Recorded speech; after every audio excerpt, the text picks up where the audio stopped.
1891ರಲ್ಲಿ ಜನಿಸಿ ಬಂದವರು, ಭಾರತ ಭೂಮಿಗೆ ಇಳಿದವರು.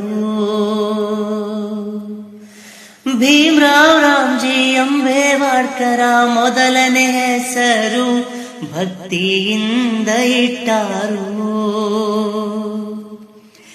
ಮೇಲು ಕೀಳು ಭೇದ ಭಾವ ಅನ್ನೋ ಈ ಸಂಸ್ಕೃತಿ ಅದನ್ ಹೋಗಲಾಡಿಸಿ ಬಿತ್ತಿ ಬೆಳೆದರು ಸತ್ಯ ಜ್ಞಾನ ಜ್ಯೋತಿ.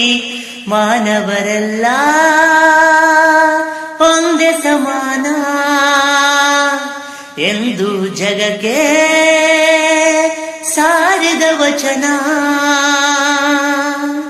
ಆಕಾಶದ ಅಮೃತವಾಣಿ ಜಗಕ್ಕೆ ತಿಳಿಸಿದರು. ಹಳ್ಳಿಯಲು ನೋಡು, ಆ ದಿಲ್ಲಿಯಲು ನೋಡು, ನಿಮ್ಮ ವೈಭವ ಗುರುವೇ ನಿಮ್ಮ ವೈಭವ. ನಮ್ಮ ಬಂಗಾರ ಈ ದೇಶದ ಬಂಗಾರ ಡಾಕ್ಟರ್ ಅಂಬೇಡ್ಕರ. ನಮ್ಮ ಬಂಗಾರ ಈ ದೇಶದ ಬಂಗಾರ ಡಾಕ್ಟರ್ ಅಂಬೇಡ್ಕರ. ಭಾರತ ದೇಶದ ಹೆಮ್ಮೆಯ ಪುತ್ರ